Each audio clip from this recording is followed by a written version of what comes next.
Dia. Você sempre bem informado.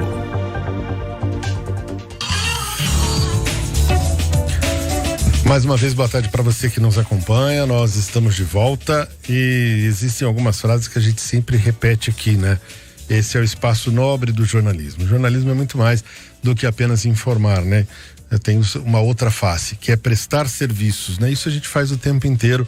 Isso é possível o tempo inteiro, isso torna a prática do jornalismo mais útil, e em especial nesse momento que nós estamos vivendo, nesse estado de pandemia, onde tem muita insegurança, onde tem muitas informações desencontradas, e momento em que as orientações se fazem mais necessárias, e justifica cada vez mais que a gente tenha aqui a presença de pessoas que, ou pelo seu trabalho, pelas suas qualificações ou atribuições, elas conseguem fazer a diferença na vida dos outros de várias formas, né?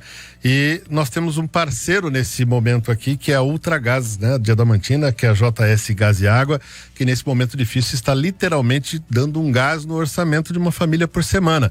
Nós temos toda sexta-feira, né, o sorteio de um botijão de 13 quilos, uma oferta da Ultragás de Adamantina, JS Gás e Água, que tem gás e água mineral à pronta entrega sempre. E lá funciona assim com o seu João, né? Precisou, ligou, pediu, chegou, é rapidinho. Tem os telefones 3521-4611 e o 3521-2121, e tem também o celular com o WhatsApp, que é o 99743-1312. Exija o botijão azul e você pode pagar com cartões de crédito e débito sem problema, inclusive nas entregas. O endereço da Ultragás de Adamantina é na Rio Branco 2640, no Jardim Adamantina. E hoje nós vamos falar mais uma vez de saúde na contramão, né, da insegurança por conta, né, desse estado que deixou todo mundo, né, inseguro, que é justamente essa situação de pandemia por conta do coronavírus. E hoje nós recebemos aqui dois jovens, um jovem médico, que prazer conhecê-lo, menino, e uma jovem enfermeira também. Trata-se da Ellen Brito e do Dr. Guilherme Bonadirman. Que bom falar Dr. Guilherme Bonadirman, sem saber que você tem um Dias aí também nesse sobrenome, de gente que a gente conhece tanto e que a gente a vida inteira aprendeu a gostar. Dr. Guilherme, primeiro, prazer em conhecê-lo, boa tarde, parabéns pelo trabalho, seja bem-vindo, obrigado por nos atender. Obrigado, Caco, prazer em conhecer você também, boa tarde os ouvintes também. Ele achou que ele ia chegar aqui e encontrar alguém que não conhece, né? É verdade. Aí eu conheço mais gente da família dele do que ele mesmo, né? Ele acabou de descobrir que eu conheço o saudoso bisavô dele, né? O avô do Clóvis, também saudoso, né? Seu pai, grande amigo nosso, grande atleta de futebol. Você chegou a ver seu pai jogar, não? Bastante. Viu, né? E ele era muito bom de bola. Ele que tem o nome ligado ali a Paulista Autodisc, que é outra empresa tão tradicional. Guilherme, prazer mesmo, tá? Obrigado por ter vindo. E a Ellen, né, que também é enfermeira, ambos atendem ali na UBS 9 de Julho, aqui de Adamantina, né, Ellen? Boa tarde, obrigado por nos atender também. Boa tarde, Caco, boa tarde aos ouvintes da Life FM. É um prazer estar aqui com vocês, contribuindo mais um pouco com saber. Doutor Guilherme, nesse momento de doideira, né, muitas coisas acontecem que acabam complicando ainda mais a cabeça das pessoas, né? Essa questão de informações, né? Todo mundo, cada um fala o que quer, cada um se acha, né, com autoridade para fazer um vídeo, para querer, né, passar informações, e isso tudo acaba complicando um pouco mais esse momento que por si só já pegou a gente de surpresa e muito difícil, né? Como fazer diante desse monte de informações para filtrar e para chegar? Procurar profissionais que sabem? Sim, procurar profissionais que sabem é uma opção, mas realmente está chegando muita informação em todo lugar. A gente está na era da fake news agora, né? E o que eu tô falando para meus amigos e meus parentes é pra gente sempre, pelo menos, dar uma googlada, procurar no Google tudo que você receber, porque nem sempre, mesmo que chega de um veículo de informação que você conheça faz tempo, esses sites de internet, sempre é bom dar uma procurada na internet para ver se tem outros lugares que estão confirmando e da onde veio essa fonte. Quanto mais canais de informação, que é o que a gente tem hoje, mais espaço a gente abre, são abertos naturalmente para que todo tipo de informação venha, né? E nesse momento a gente precisa ter um pouco de segurança, né? Com certeza, e ainda mais a gente tá vivendo na época das redes sociais, né? Nem tudo que tá no Facebook é verdade. Exatamente.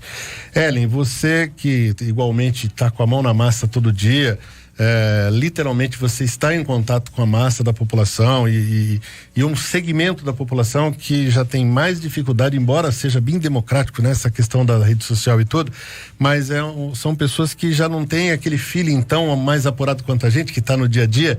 Como é que você está sentindo essas pessoas? Elas estão temerosas nesses atendimentos aí do dia a dia lá na UBS, você que faz essa triagem, como tem sido? A gente tem, assim, percebido, Caco, que as pessoas estão, sim, amedrontadas e elas estão sendo bombardeadas por muitas informações. E hoje até a gente teve um acontecimento, né? A paciente olhou para nós e falou, eu tô com muito medo. Então, assim, estão chegando, né? Os pacientes com medo nas unidades, assim, amedrontados mesmo, por conta de muitas informações. E como o doutor acabou de falar, nem todas as informações são verdadeiras, né? Então, assim, você liga a televisão, você liga o rádio, sempre os mesmos assuntos, assim, todo dia falando a mesma coisa. E cada emissora falando de uma forma, pontuando alguma coisa diferente. Então, as pessoas estão, sim, amedrontadas, confusas também no que fazer, como fazer, mas elas estão, assim, bem atentas também, assim, ao saber, né? Procurando saber. Quando não vão na unidade, elas ligam, param a gente na rua, pergunta, descobre as nossas redes sociais e fica mandando as mensagens perguntando. Então, assim, a gente até gravou um vídeo falando sobre o uso das máscaras, né, para tirar as dúvidas, porque até então a gente estava recebendo algumas ligações na unidade, estavam indo na unidade pedir máscara, né? Então, assim, foi esse o meio que a gente descobriu para sanar um pouco a dúvida. Doutor Guilherme, a gente falava aqui, e até foi muito bem colocado, né, por você, que o Rio de Janeiro é uma sua segunda casa por conta de toda a sua formação acadêmica lá. E o Rio de Janeiro é uma das cidades, uma das capitais brasileiras onde a situação chegou a pontos críticos mais rapidamente, acho que antes de São Paulo ainda. Hoje São Paulo está à frente em número de casos, segundo as estatísticas que a gente tem, né? E você viveu essa realidade lá. A disciplina das pessoas, essa questão do isolamento social, muito se discute, chegou a se polemizar isso demais, até o que dificulta a compreensão, a gente entendendo a dificuldade, né, dos efeitos disso. Mas qual é a sua opinião com relação às providências, a começar pelo isolamento? Essa é uma das medidas essenciais que as cidades do interior que conseguiram um pouco mais disso tem uma incidência menor? Essa questão do isolamento é essencial para evitar? Sim, com certeza. Infelizmente, essa foi a única ideia que chegou, né? Essa ideia da quarentena não é uma ideia recente, é desde a peste negra, desde as doenças antigas infecciosas, que existe isso na medicina. E eu sei que para muita gente é difícil, porque tem muita gente que não consegue trabalhar, tem muitas crianças que não estão indo na escola.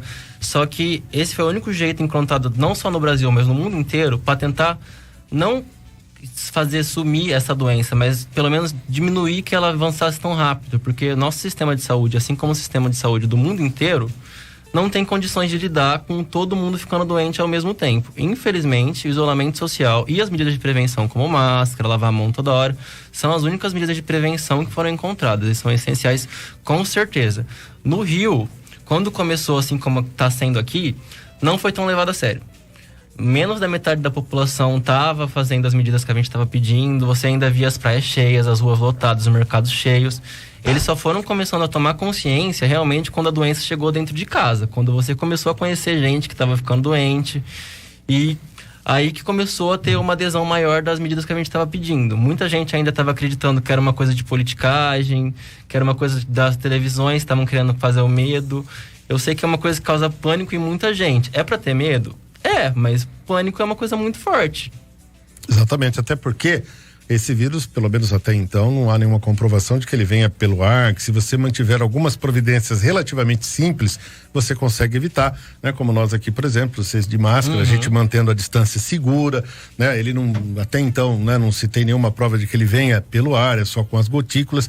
Então são providências relativamente simples. Agora, a gente vive num país em que, por conta da tranquilidade em relação a essas questões que nós sempre tivemos, nunca tivemos um problema com guerra, a gente nunca teve nenhuma situação restritiva, isso gera, né, uma situação em que o povo não está muito acostumado com disciplina. E aí, de repente, cai uma situação como essa, as próprias pessoas acabam dificultando por não ter esse costume, né? Exatamente. Eu até estava lendo notícias hoje que o Brasil é um dos países, se não o país, que está tendo mais dificuldade em seguir isso, porque a gente não estava acostumado a ter uma disciplina, a gente nunca teve um problema tão grande, e se teve faz muito tempo. A nossa geração não passou por isso ainda. Não. Os países, por exemplo, como da Ásia, que foi onde começou, eles tiveram mais disciplina para conseguir controlar isso melhor, e até alguns países já estão conseguindo até diminuir a curva, né? O que a gente fala toda hora da curva da infecção. E a Europa também está tendo muita facilidade em fazer isso, porque era o berço da peste negra. Várias cidades foram construídas já pensando em quarentena. Algumas cidades na Noruega e na Finlândia sempre foram muradas, já pensando em quem chegar aqui de fora vai ter que ficar um tempo aqui nesse muro, não vai poder entrar na cidade, vai trazer alguma doença. A gente nunca passou por isso. A gente é o país que abraça, é o país que aperta na mão, é o país que você beija estranho. É um país muito quente, os brasileiros são muito quentes, né? A gente é de pegar a mão, ficar perto o tempo todo, independente de você conhecer ou não a pessoa. E essas medidas de prevenção são justamente ao contrário, é manter-se afastado o máximo possível. E sem contar as questões de complicações econômicas que já são tão frágeis, né? E a gente vê aí os pequenos comércios, as pequenas empresas pagando uma conta alta que tem reflexo imediato na população, como é o caso de cidades pequenas como a gente. E evidentemente que a gente sente tudo isso e acompanha. Realmente é um dominó que os efeitos vão longe, mas é um problema que é necessário, né? Sim, e várias pesquisas já falaram que se as pessoas tomassem as medidas necessárias, dava para começar a reabrir o comércio, dava para começar a voltar à escola. Só que, por exemplo, hoje, a gente não vê nem 50% de adesão das pessoas fazendo isolamento. Você passa na rua ainda, você vê muita gente sem máscara, você vê ainda muita gente andando perto uma das outras, com as medidas sendo tomadas, as medidas ditatoriais, né, sendo tomadas, as pessoas não estão seguindo. Então, se a gente começasse a flexibilizar... É um risco, né? É um risco muito grande, é um risco enorme, não é um risco pequeno. O Ellen, tem essa questão da população de risco, né? É evidentemente que aquelas pessoas com comorbidades, né? Que já têm outras doenças, a questão dos mais idosos, né? E é justamente essa população que a UBS recebe. Como é que essas pessoas estão reagindo? Quais são as orientações? Você nota que elas estão no caminho certo ou essas pessoas também ainda estão confusas? Ô, Caco, eu vou falar para você de acordo com a nossa unidade, né? Com atendimento. A nossa unidade é uma unidade que atende muito idoso, né? Pelo território que a gente ocupa. O que eu percebi, assim, que eles entenderam a mensagem, fique em casa. Então, antes deles irem na unidade, eles estão ligando, o agente de saúde voltou ao atendimento, né? Voltou ao trabalho, então eles estão fazendo as visitas desses pacientes de risco que a gente fala. E quando eles têm alguma dúvida, alguma necessidade, eles ligam ou então pedem para o agente estar agendando uma consulta, agendando alguma coisa. Então a gente está tentando organizar a unidade de acordo assim, que não fique aglomeração de pessoas. Estamos tentando evitar, mas ainda assim tem uma parte da população que ainda não entendeu, que ainda está procurando a unidade para fazer atendimentos tipo assim, de rotina, né? Que a gente fala que dá para aguardar, dá para esperar. Entendi. E são justamente essas situações que elas acabam servindo de gatilho, né? Exatamente. Porque a orientação é justamente para não ficar. Aqui a Adamantina, a própria vacinação contra a influenza já foi feita nos idosos. Foi feito no domicílio. Em domicílio, né? Só que assim, por incrível que pareça, eles fizeram todo um planejamento. A Adamantina está de parabéns, porque você acompanhou nos jornais, nos telejornais, que a população estava fazendo fila, né? Para receber a vacina. E a Adamantina não. A Adamantina fez todo um planejamento de vacinar os idosos a domicílio. E quando a gente chegava em alguns domicílios, os idosos não estavam. Pois é. Estavam passeando. Então, assim, teve algumas situações que a gente teve que voltar no domicílio para vacinar esse idoso. Então, tipo assim, alguns ainda não estavam entendendo sobre a importância de ficar em casa. Entendi. Bom, deixa eu aproveitar para pegar algumas pessoas que estão aqui, ó. Um abraço para Elaine Padilha, tá com a gente, a Lucilene Ribeiro também. E tem alguém aqui que tá dizendo, ai que doutor lindo, Ana Flávia Dias. No caso não conhece, né? A Lucilene Ribeiro, ó, eu só saio de casa se for necessário. Caso contrário, tô em casa, né? Isso aí, parabéns. Pessoal, vamos ficar em casa sem aglomerar e sem sair, usar máscaras. O povo de Adamantina, a maioria não tá usando, o doutor já falou isso e nós vamos falar de máscara agora. A Elaine também está dizendo aqui, é verdade, as pessoas, né, se cumprimentam, né? E nessa coisa mais efusiva, nessa época não pode. Doutor Guilherme, vamos falar das máscaras, né? Eu acho que a primeira providência essencial, né, não é porque foi o decreto que foi feito, mas é porque precisa mesmo. Exatamente. Primeiro, não sair de casa. Se você precisa sair de casa, saia de máscara, leva álcool gel onde for. A gente trouxe aqui alguns tipos de máscara para quem estiver acompanhando a gente pelo Facebook consegue ver. Essa que eu tô usando, por exemplo, é a máscara cirúrgica, que é aquela mais branquinha que vocês costumam ver em seriados e filmes, etc. A gente tá pedindo para guardar essas máscaras para as pessoas da saúde ou quem tá contaminado, porque essas máscaras são um pouquinho mais forte. E pra gente que trabalha de contato direto com os pacientes, por exemplo, quando chega um suspeito lá, eu preciso olhar a garganta dele, eu preciso ouvir o pulmão dele, eu chego perto, não tem como eu ficar a 1 ou 2 metros como a gente tá pedindo. Então essas máscaras a gente precisa usar muito. Tem essa outra máscara aqui que eu não vou abrir porque a gente pode acabar, que é essa que o povo fala que tem um biquinho de pato, ela é um pouquinho mais grossa. Essa é especial para médico e enfermeiro que vai chegar perto. Tô mostrando aqui, ó. É que vai chegar perto, muito perto mesmo do atendimento. Essa é uma que é mais justinha, parece que ela pega no queixo e sobe aqui, eu né? tenho até marca de queimadura já de estar usando legal. ela o dia inteiro, porque Entendi. a pele vai ficando mais, porque ela é mais firme mesmo no rosto, ela cola. A gente não pode ter barba, não pode ter nada para colar mesmo. E ela até dói. Essa daqui é essencial só pra gente da saúde, né? Quando eu vejo alguém na rua usando ela, eu sinto até uma dor no coração, porque quando eu tava no Rio, era uma coisa quase impossível de achar, porque esgotou rápido nas lojas, todo mundo ficou no pânico, né? E sumiu pra gente que precisava trabalhar.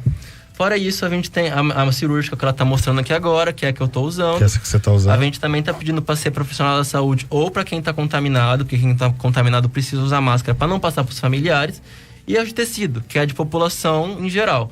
Quando eu tô fora do trabalho, é essa que eu uso também. Essa daqui eu uso só quando eu tô vestido de médico, né? Essa daqui, quando eu tô na rua, quando eu vou na padaria, etc. É essa daqui que eu uso. Inclusive, essa aqui é a minha. Ela não é 100%, então é bom sempre manter ainda uma distância de 1 metro a 2 metros. Mas ela é ideal para quem não precisa chegar perto das pessoas para fazer o exame. Então... Quer dizer, dentro daquela distância de segurança, essa resolve. Essa é ideal.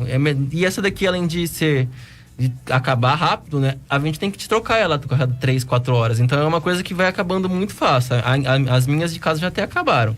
Essa daqui você lava. Tem alguns cuidados que precisa ser feito. Tem que colocar ela de molho por uns 20 minutos, meia hora. Ou na água sanitária, ou em algum desinfetante. Depois lavar ela, depois passar ela a ferro para desinfectar bem. E mesmo ela, a gente não pode usar por mais de 4 horas. Sempre é bom ter uma reserva para você trocar. Por quê? A gente soa, quando a gente fala, a gente vai soltando saliva, ela vai ficando molhada. E não é nem questão do coronavírus, a gente vai criando bactérias em lugares úmidos, né? Então, tem vários cuidados que precisam ser feitos. Além dessas proteções que a gente trouxe para mostrar aqui da máscara, a gente trouxe também o famoso capacete, né? Que é o face shield, que alguns lugares estão doando para os lugares de saúde e a gente usa ela quando a gente vai fazer um exame mesmo na pessoa. Então, eu não uso isso aqui o dia inteiro, obviamente. Quando eu vou examinar uma pessoa que está com suspeita de coronavírus, e aí eu vou chegar muito perto dela, aí que a gente coloca isso aqui. É super apertada, ela protege o nosso rosto até aqui embaixo. Fora a máscara e o face shield, a gente também usa um aventalzinho, que é tipo um jaleco. Ele é descartável também. A gente usa, acaba o atendimento, joga fora. Todo o material que a gente usa na hora que a gente vai fazer o atendimento de alguém com suspeita de coronavírus, ou é desinfectado na hora, ou é jogado fora. A gente nem sai da sala usando ele para não correr risco de passar pro resto do posto. Inclusive eu queria falar disso porque aqui na região, aqui a Santa Casa, por exemplo, já tem as UTIs que já funcionam normalmente. Inclusive há a informação, a gente até compartilhou a notícia essa semana, de que ter os leitos, né, apropriados de UTI para a Covid, que devem em breve já estar à disposição, inclusive da DRS. E o primeiro que a gente teve contato foi de Oswaldo Cruz, que já montou. E nós recebemos os materiais e eu conversando com a enfermeira Fran e com o Emerson, que é o administrador da Santa Casa, eu perguntei sobre isso, queria ver com você, Guilherme. Existem os EPIs específicos. Ele estava me dizendo que eles adquiriram, né, o face shield, o óculos, as máscaras, o macacão, né, o capote e as luvas, né? Certo. E aí eu preocupado com a segurança, porque como está na Cross, né, são vagas disponíveis para o estado todo. Inclusive teve um óbito lá em Oswaldo Cruz, né, a noite passada, de uma paciente, né, suspeita da Covid. Eu falei, como é que faz para paramentar, desparamentar, e se tem um processo de higienização? Tem uma sala, né, Guilherme? Que o pessoal higieniza a roupa com hipoclorito antes de tirá-la e depois sai de lá tomado banho com roupa limpa. Como é que é esse processo? É seguro? Então, isso é uma coisa que está sendo bastante discutido, porque quando a gente... Aqui tem a Adamantina até não, porque como a gente faz poucos atendimentos ainda precisando usar roupa, a gente acaba não ficando muito tempo usando ela. Mas quando, por exemplo, eu estava no Rio, que a gente ficava o dia inteiro usando ela, era uma coisa muito difícil, porque quando você acabava de usar, você já estava muito cansado. Então não era uma coisa que você estava super preocupado. Apesar da preocupação existir, na hora que você colocava, você acabava tomando mais cuidado, porque você chegava disposto, etc. Depois de 24, 36 horas de plantão, você já só quer sair de lá, depois de ver tanto sofrimento e etc. Mas é uma coisa muito importante. Por exemplo, a gente tem que fazer tudo de luva, porque geralmente a gente coloca uma luva e depois a gente coloca outra luva por cima. Essa luva por cima vai ser a que a gente vai mexer no paciente e a de baixo vai ser a que eu vou tirar a roupa. Não pode ficar nenhuma parte da minha pele exposta. Essas roupas que você falou geralmente é para UTI. Por quê? UTI, a pessoa geralmente está entubada. Quando ela está entubada, ela está soltando gotículas no ar o tempo todo. É chamado aerosol. Aerosol, exatamente.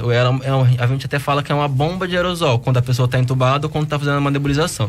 Quando a pessoa está falando, está normal, o aerosol não vai tão longe. Ela vai no máximo a 1 metro, 2 metros se a pessoa espirrar ou tossir. Se ela estiver entubada ou fazendo nebulização, aí já é uma nuvem. Então, a paramentação tem que ser muito mais completa. Essa roupa, o macacão, não é uma coisa que a gente precisa usar, por exemplo, no posto ou na emergência. É mais uma coisa quando você vai fazer a intubação. Mas você fazendo o processo de desinfecção, tomando os cuidados, tranquilo, né? Sim, tem que tomar todos os cuidados possíveis, obviamente, né? Por exemplo, a gente tá até conversando ali no nosso posto. A gente tá trabalhando com uma roupa diferente.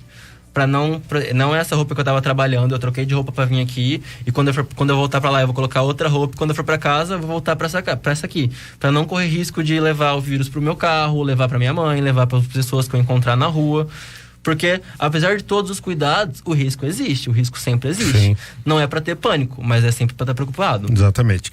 É o nosso glorioso Francisco Toffoli. Alô, Chiquinho, sempre conosco aqui. Ele está dizendo aqui, olha, tem muita gente fazendo caminhada sem máscara, né? Principalmente jovens estão, né, andando por aí, e notícias dizem que muitos estão sendo contaminados por isso, né, Ellen? Porque às vezes o pessoal sai, insiste em fazer exercício, não leva a sério, e é onde as coisas acontecem. Então, né? alguns especialistas, Caco, estavam falando assim, tem alguns artigos, né, doutor, que também fala que durante a caminhada, a prática de atividade física, é importante usar máscara.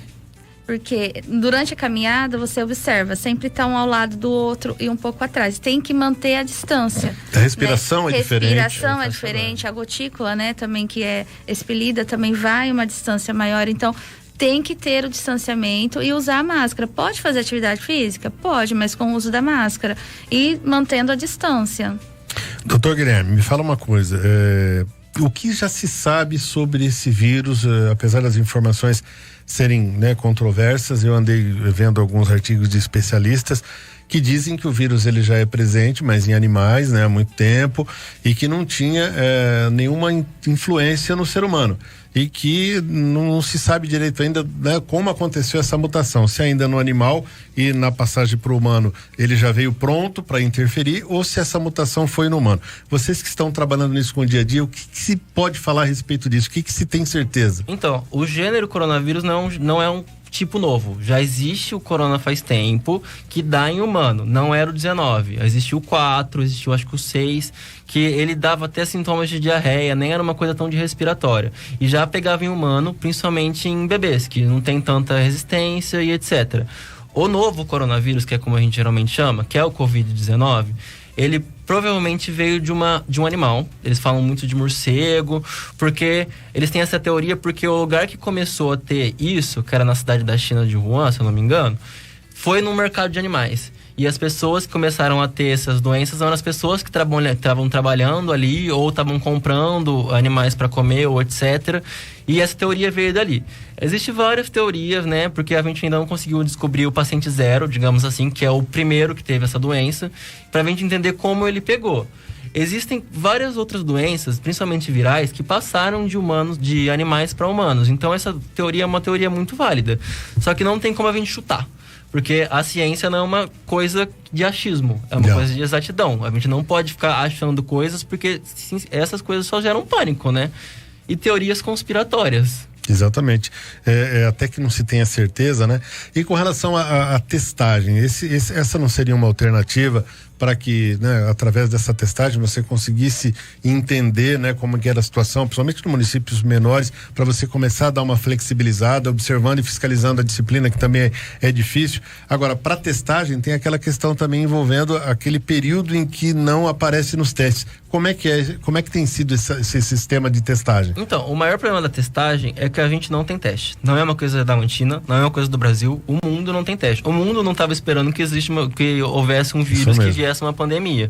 Então, a gente até fica reclamando, o sistema do Brasil não está funcionando, eu queria fazer o teste, mas não tem o teste. O mundo está sem teste. Os países ricos correram comprar antes da gente também. Então, teve uma batalha econômica para ver quem conseguia pegar mais teste primeiro. O Rio de Janeiro estava sem teste, São Paulo estava sem teste. Isso é um problema gigantesco, porque a maioria das pessoas são suspeitas, não são os confirmados. Por isso até que eu não considero o número de confirmado um número certo, porque quando eu atendia no Rio, se eu atendesse 50 pessoas com suspeita no dia, a gente testava 2. Então, eu até falava pra minha mãe, multiplica esse número por 10. Pega esse número de confirmado e multiplica por 10. Porque a gente não tá testando, a gente não tem esses testes. Agora chegaram os testes rápidos, que dão uma maior... Aumenta o nosso número, facilita pra gente, né? Porque não é uma coisa que precisa mandar para São Paulo, mandar para as capitais, etc. É esse que detecta se já tem anticorpos. Isso. Só que ele tem a gente chama de janela imunológica, quando demora para aparecer no sangue da pessoa o anticorpo. Então, ele, por exemplo, a gente só consegue pegar o anticorpo positivo se a pessoa já tiver com 7 dias de sintoma. O outro, que é o que já está bastante no Facebook também, que é o que pega o suave, que pega um pouquinho de secreção da garganta da pessoa, esse daí a gente já consegue pegar um pouco antes. Não era o primeiro dia também, se eu não me engano, acho que era já no segundo ou no terceiro dia que a gente já consegue pegar. Só que ele tem a dificuldade que a gente precisa mandar ele para fora, e aí entra numa fila. Por isso que muitos casos só saem confirmados depois que a pessoa já está curada, como está acontecendo bastante aqui. Porque como a gente precisa mandar para fora, a gente entra numa fila, os lugares não estão recebendo só daqui, estão recebendo de vários outros lugares, e eles vão fazer por ordem de chegada. Então, isso demora de 20 dias a 30 dias para chegar. Até no Rio, que a gente fazia no Rio o teste, era de 10 a 15 dias para ficar pronto. Inclusive quando chega ou o paciente está curado ou já foi a óbito, né? Como já aconteceu aqui, né, Eli? É verdade. O teste rápido tem um grande problema também no conseguir, Caco, o teste rápido, porque houve uma pesquisa aí, nem todos os testes que estão no mercado, eles têm validade. Então, os municípios pequenos, que nem a Adamantina e outros municípios, têm um grande problema de conseguir o teste. Porque não é qualquer teste, tem que ter a validação. Porque vamos supor que o secretário faça a compra e esse teste está na lista daqueles que não têm validação. Ele vai ter um grande problema administrativo e judicial, porque depois ele tem que prestar conta disso. Como é que ele compra um produto que não tem validação, que não tem certificação? Muitas vezes ele não tem condição de saber não se... dá, no momento agora, assim, muitos testes, que nem o doutor falou, são vários laboratórios, vários lugares fornecendo. E tudo está acontecendo muito rápido, então você não tem tempo para pesquisar, não dá tempo. Então, assim, alguns municípios, não estou falando que é aqui, mas em alguns lugares pode acontecer de comprar algum teste que não tenha validação, porque não dá tempo de pesquisar, não dá tempo de fazer uma compra certa. Então, essa é a nossa grande dificuldade dos municípios pequenos. Sim. E nós temos aqui a Beatriz, né, que é a nossa companheira aqui, faz tempo que você não vem, né, e com razão, fique em casa mesmo. Ela tá grávida de 6 meses, tem um bebê de 1 ano e pais idosos, né? Diz que estamos com muito medo de sair até no portão, né? Vemos muitas pessoas sem as máscaras ou com a máscara no queixo, né? É chocante e incrível, né? Como os mercados, a Caixa lotérica, a lotérica e a Caixa até que de uns dias para cá começou a dar uma melhorada na distância de segurança, mas no início realmente estava complicado. Agora eu acho que o maior problema é o mercado, apesar dos controles, no mercado ainda a coisa é meio complicada. O supermercado está lotado. Você vai num domingo de manhã, você vai num sábado à tarde, está lotado. Então, assim, as pessoas ainda não tomaram conhecimento, não sei se não estão com medo, se não tomaram conhecimento mesmo sobre essa questão da aglomeração. é importante ficar em casa, né? Eu acho até que é meio injusto. A gente tem que cobrar, obviamente, mas é meio injusto a gente cobrar só dessas autoridades do mercado, as pessoas da Caixa, porque a população precisa ajudar.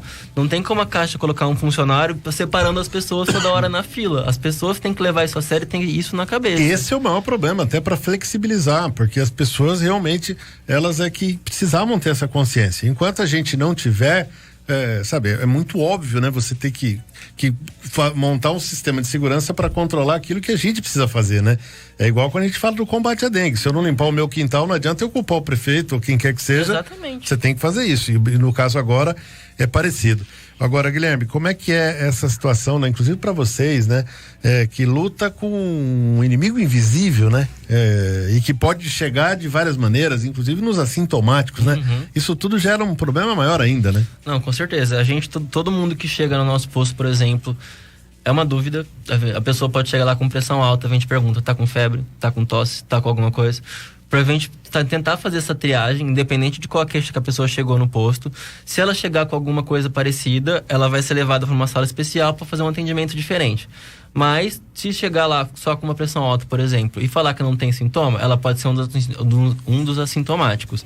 Os mesmos cuidados vão ser tomados. Ela vai entrar na minha sala, mas na minha sala tem álcool gel, pra mim e pra ela. Eu tô de máscara, e se ela tiver sem máscara, eu vou cobrar que ela coloque. Mas, por enquanto, a maioria das pessoas que estão chegando lá pra gente, eles estão de máscara de pano, alguns são de cirúrgico, eu ainda falo, deixa sair pra gente, procura uma de pano. Mas a gente tá vendo que tá aumentando o número de pessoas conscientizadas, né? No começo era muito mais gente falando que era uma coisa da televisão. Agora, provavelmente, porque começou a ter casos positivos aqui. E você, querendo ou não, uma cidade pequena, você conhece a pessoa ou conhece algum amigo dela. E isso torna a doença real. Exatamente. Bom, para finalizar, o Ellen, queria que você orientasse de novo, né? Principalmente você que faz ali à frente da UBS, né? Que é aquela orientação. Se a pessoa tiver uma suspeita de algum sintoma, para que não corra para pronto-socorro, né? Que avise vocês para que faça essa triagem antes, né? Isso, faça uma ligação para a unidade de saúde. Se não sabe o telefone da unidade, liga no centro de saúde, né? Que aí eles vão direcionar para qual unidade você pertence. Faça o contato por telefone. Se não conseguir, faça o contato com a agente de saúde, mas procure as unidades também se houver alguma necessidade de saúde. No outro momento você falou do uso da máscara, né? Tem pessoas que estão usando a máscara abaixo do nariz. Não pode, a máscara é para proteção facial. Não pode estar abaixo e nem no queixo. Na hora de retirar a máscara, também pelo cordão, pelo elástico. E não no meio. Aqui já está contaminado, porque eu estou falando, as gotículas estão molhando. Então, na hora de colocar, na hora de retirar, é pelo elástico. E se tiver alguma queixa, necessidade, alguma coisa de saúde, procure a unidade, mas tente pelo menos o contato telefônico primeiro. Se não conseguir, aí sim procure a unidade. E hipótese nenhuma compartilhar esses EPIs. Não pode pegar a máscara do marido, cada um com a sua. O filho não pode pegar da mãe, a mãe não pode pegar do filho. E principalmente assim, tudo isso daqui é novo para nós, né? Nós, pessoas comuns. Eu já vi o meu marido, viu, gente? Ele tirou, pegou e colocou na porta do carro. Não pode.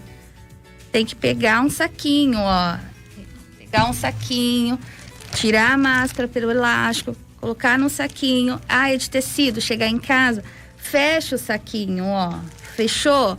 Chegou em casa, põe de molho na ai, meu Deus, deu água sanitária. Na água sanitária ou no desinfetante lá, 30 minutos. Depois você lava com água e sabão, enxágua bem e passa. Passou, guarda num saquinho, também fechado. Chegou em casa, da rua, faça o mesmo procedimento com a máscara. Não guarde no carro, não guarde no meio da bolsa, não deixe jogado no sofá, nas coisas assim. Tenha o cuidado da higiene mesmo. E lavar muito a mão, usar o álcool em gel. Água e sabão também sempre. Água e sabão. Cotovelo pra baixo isso, aqui. Isso. E pra quem for usar essa aqui que eu tô usando, que é a cirúrgica, que vai ser descartável, a gente tem que lembrar que alguém vai recolher seu lixo. Exatamente. Então, coloca dentro do saquinho também. protege as pessoas que vão fazer essa limpeza, porque a gente vê muita máscara no chão, luva no chão, as pessoas não estão tendo o cuidado necessário e não estão protegendo as outras pessoas também. Os garis precisam de proteção também. Exatamente. Queria agradecer vocês aí por todas as informações, ou seja, doutor, não tem outro jeito, manter a distância, manter o isolamento, ficar em casa se puder e quando precisar, sempre protegido dessa forma. Exatamente, e lembrar de lavar a mão e álcool gel toda hora, nunca foi tão necessário higiene pessoal. Exatamente. Queria agradecer a Ellen, né, por ter vindo aqui, nos atendido, né, para dar essas informações. Bom trabalho para vocês lá, se cuidem, que vocês estão ali na porta de entrada de tudo, né? Exatamente. Obrigado, Caco. Eu que agradeço esse horário, né? Essa oportunidade de estar aqui. Queria mandar um abraço para minha equipe, né? Porque a gente está aqui, mas eles ficaram lá na linha de frente. Agradecer a eles pelo trabalho, pela dedicação e estamos juntos. Queria agradecer ao Dr. Guilherme, prazer mesmo em conhecê-lo, né? A gente não falou brincando, isso aqui é fruto de 2 sobrenomes tradicionais de Lucélia, Bonadirmã e Dias, né? Olha. Que a gente conhece tanto, né? De tanto tempo, trabalhamos com o seu saudoso tio, né? O Claudinei, que já nos deixou também, né? E o seu pai, o Clóvis, também nos deixou, foi muito cedo, mas deixou aí, né? Uma semente sensacional, né? Aposto que as 2 famílias são muito orgulhosas. Parabéns pelo trabalho, Guilherme. Obrigado por nos atender, obrigado pelas informações tão precisas e a gente está à disposição de vocês sempre. Não, eu quero agradecer porque o serviço do médico não é só curar, é passar informações também, porque querendo ou não, as pessoas sabendo como se proteger facilita muito o meu trabalho. Porque diminui a contaminação e diminui também as notícias falsas, notícias erradas que dificulta muito o que a gente está fazendo, porque a gente tenta conscientizar, a gente entra no Facebook, alguém compartilhou uma coisa completamente diferente. É muito prazer conhecer você. Eu quero aproveitar o espaço para mandar um beijo para minha família, claro. Dias e Bonadirmã também. Ambas ainda tá cheio de representante, Lucélia. A Lucélia é da Mantina. Legal. A Ilane Padilha tá dando parabéns aqui, né? Que vocês foram muito bem nas informações, a gente acha também. Obrigado mais uma vez, viu? Vamos vencer essa parada. Vamos sim. Cada um fazendo a sua parte, a gente chega lá. Isso aí. Uma hora vai passar. Tudo vai passar. Se Deus quiser. Vai passar. Obrigado, gente. Estivemos aqui com o Dr. Guilherme e com a Ellen Brito, né? Ele médico e ela enfermeira, né? Da UBS 9 de Julho aqui de Adamantina. Muito obrigado a vocês que nos acompanharam. Obrigado a Cleide aqui pela assistência e amanhã no mesmo horário, se Deus quiser, a gente vai estar de volta, né? Com um novo assunto, mais uma vez aqui nesse espaço especial do Jornalismo da Life. A gente se fala. Até mais.